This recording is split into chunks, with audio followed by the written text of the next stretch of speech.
Olá, sejam todos muito bem-vindos, muito bem-vindas à aula de Literatura Portuguesa 1. Hoje nós vamos dar continuidade, então, ao assunto trovadorismo, a primeira corrente estética literária. E na última aula, a gente falou sobre a ideia de que a literatura portuguesa ela surge junto com o conceito de nação. Esse Estado português, que se firma ali no século XII, ele vai surgir também com os seus primeiros registros de manifestação literária. E qual é o primeiro registro que nós temos? É a Cantiga da Garvaia, que não tem uma data precisa, mas gira em torno de 1189 e 1198. Tá? Essa cantiga, pessoal, como que nós sabemos sobre a existência dela? Basicamente, esses textos eram registrados em cancioneiro. São os livros de canções. Só que eles não eram prontos assim, de uma vez elaborados todos juntos, como se fosse um processo sólido ali. Muito pelo contrário. As cantigas elas vinham tendo seus registros aos poucos e nessas faziam-se coletâneas então com esses textos. Os livros, esses cancioneiros, eles eram compostos aos poucos, tá? E aí, lembrem-se também que no início do Estado português, a gente não tinha firme ainda o que seria a ideia de língua portuguesa. Por isso que nós vamos encontrar são manifestações literárias escritas no que hoje a gente sabe que é o galaico português, o galego português, que é ainda a mistura da língua galega com o que seria a língua portuguesa depois. Dentre esses cancioneiros, os mais famosos que nós temos é o Cancioneiro da Ajuda, o Cancioneiro da Vaticana e o Cancioneiro da Biblioteca Nacional. Eles recebem geralmente o nome em relação ao local em que eles foram encontrados ou no qual eles estão guardados. E aí, lembrem que eu falei para vocês que o processo de criação dos livros, ele era manual, a gente não tinha imprensa inventada ainda. Por isso que o que nós vamos ter, então, são cópias dos originais. O Cancioneiro da Vaticana, por exemplo, ele leva esse nome porque ele foi encontrado no Vaticano. Uma cópia dele foi encontrada no Vaticano, ok? E ainda sobre essas manifestações literárias, o trovadorismo, né, que vai receber esse nome por conta dos trovadores, aqueles que realizavam a composição tanto da parte sonora das músicas como da canção, a parte material linguístico, elas vão se dividir em 3 grandes grupos em Portugal. A primeira, que a gente viu um pouco na aula passada, que são as cantigas de amigo, as cantigas de amor, depois as cantigas de escárnio e maldizer, e por último as cantigas de amigo, que serão exclusividade da literatura portuguesa. Então vamos lá.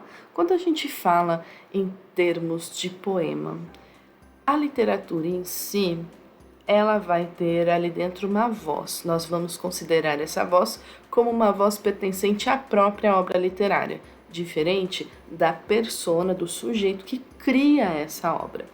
Então, quando a gente fala de cantigas de amigo, cantigas de amor, cantigas de escárnio e maldizer, nós vamos falar de um eu lírico.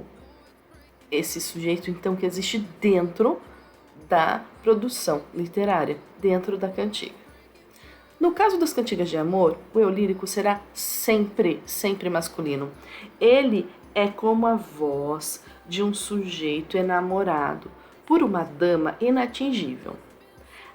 Um aspecto que a gente não pode perder de vista é o fato dessas criações serem compostas ali no período em que a gente está na fase histórica, que seria o feudalismo. Então essas relações sociais estavam muito fundadas na questão dos reis e dos seus vassalos, que prestavam serviço a esses reis. Então, nós não podemos deixar de pensar que essa relação social vai repercutir na criação literária e, por isso, muitas dessas cantigas de amigo vão trazer a relação entre o eu lírico e aquele amor pretendido, o amor pela dama, como uma relação de vassalagem, que é essa relação de servidão. Também vai ser conhecido como amor cortês, como se fazia então a relação de corte, né? Sempre uma relação em que o eu lírico masculino está abaixo da dama para a qual ele presta aquela reverência, para a qual ele dedica aquela canção. E esse aspecto vai se aproximar muito do amor platônico, aquele amor inatingível, aquele amor idealizado. Tá? Essa distância que existia entre o eu lírico e essa dama, ela podia ser ocasionada ou porque a dama já tinha um relacionamento, ou porque ela pertencia a uma casta muito superior, mas enfim, na cantiga de amigos sempre esse amor é inatingível.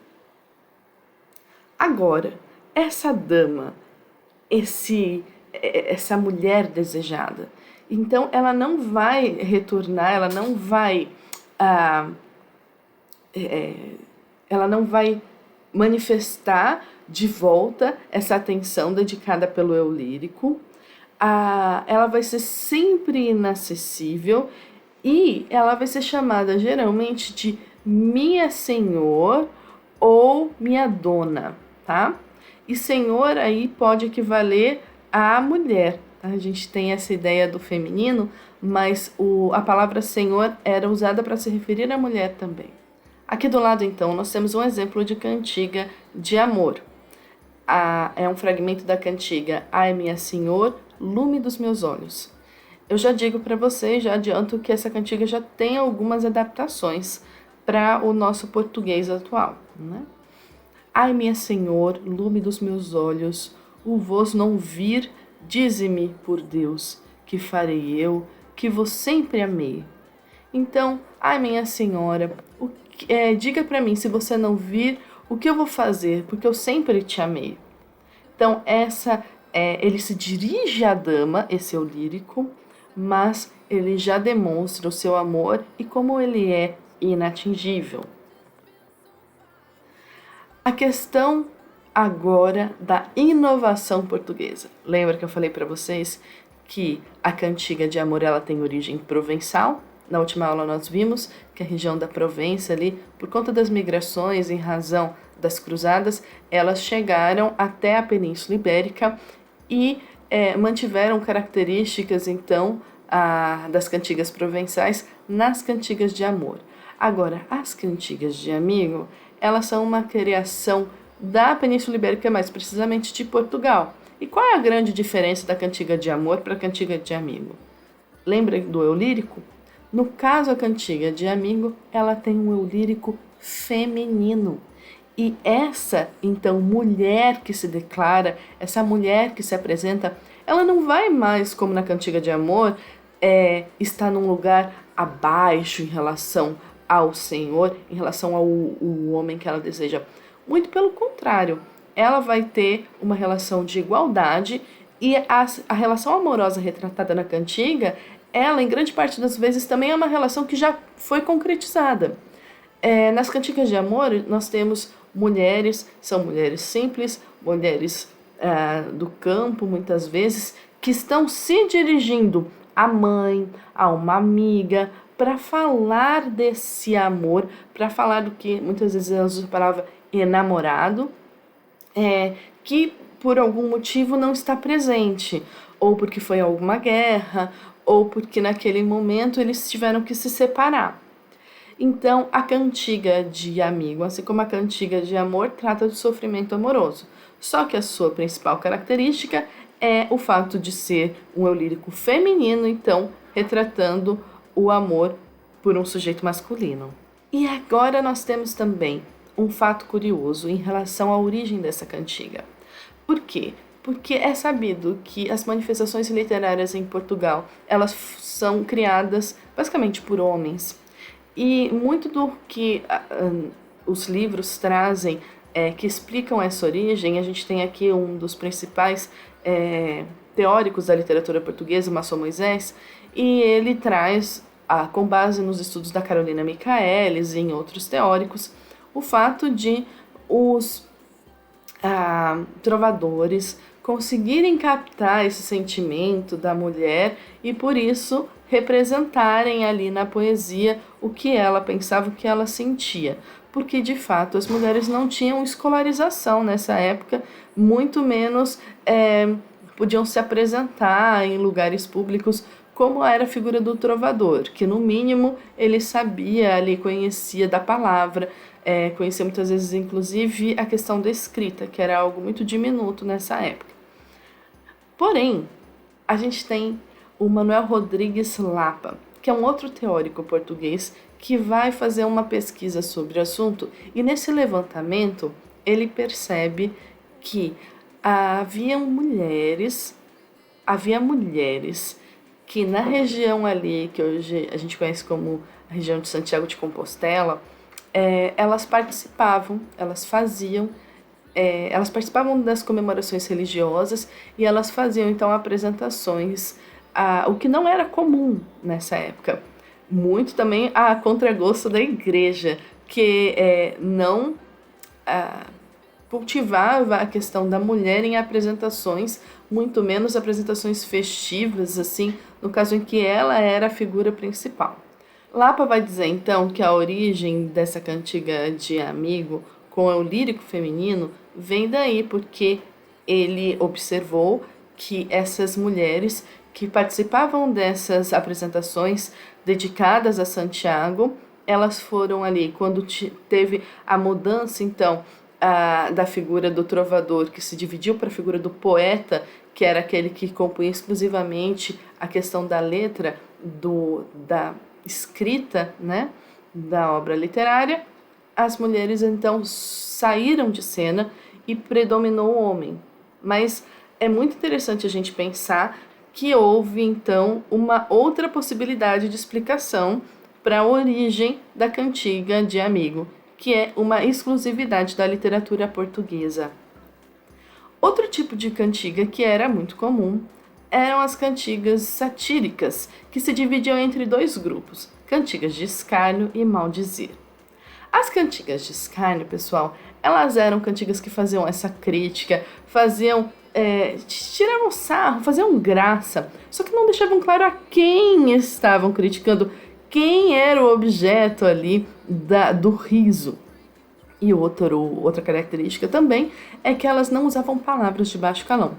Ao contrário das cantigas de maldizer, que também são cantigas satíricas, mas muito mais agressivas, tá? E dirigidas especificamente a figuras da época.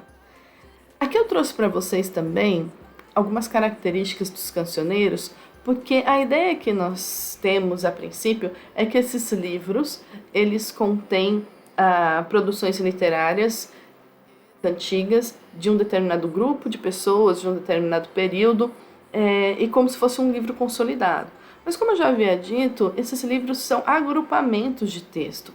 Então aqui, para vocês terem ideia, o Cancioneiro da Vaticana, nós temos manifestações literárias desde ali dos anos 1189 até 1198. Por isso que a Cantiga da Garvaia a gente não tem precisamente a data na qual ela foi escrita. E ela reúne um número grande de compositores, de poetas, e também um número grande de composições. Alguns desses cancioneiros, eles vão se caracterizar por ter os 3 tipos de cantiga, e outros vão ter alguns, em especial o Cancioneiro da Ajuda, que continha basicamente cantigas de amor. Aqui também eu coloquei as iniciais de alguns dos trovadores, que foram os muito conhecidos na época, como o Martim Codex, o João Soares de Paiva e o João Garcia Guilhade. Para vocês terem ideia, então aqui a gente tem no Cancioneiro da Vaticana e no Cancioneiro da Biblioteca Nacional produções de Martim Codex. Não foram, então, livros exclusivos para um poeta, um trovador. Nós temos composições de vários trovadores reunidas em cada um desses livros. Então, pessoal, para a gente sintetizar essa aula sobre o trovadorismo em Portugal, ele surge com a cantiga da Garvaia, de Paio Soares, que tem registro entre 1189 e 1198. A literatura trovadoresca em Portugal, A parte lírica ela vai se dividir em 3 tipos. A cantiga de amor, que tem o eu lírico masculino, que se dirige a uma mulher. A cantiga de amigo, que tem o lírico feminino e se dirige então a um sujeito masculino, a um namorado. Lembrando que na cantiga de amor, o eu lírico demonstra um amor inatingível pela dama. Na cantiga de amigo, essa relação amorosa já é possível. E na cantiga as cantigas satíricas de escárnio e maldizer vão ser cantigas que vão apresentar uma piada, vão fazer graça com algo. Lembrando que as de escárnio eram manifestações mais amenas, menos declaradas, e as de maldizer já faziam uma crítica incisiva a um sujeito com palavras de mais baixo calão. Muito obrigada pela aula, pessoal, e até a próxima!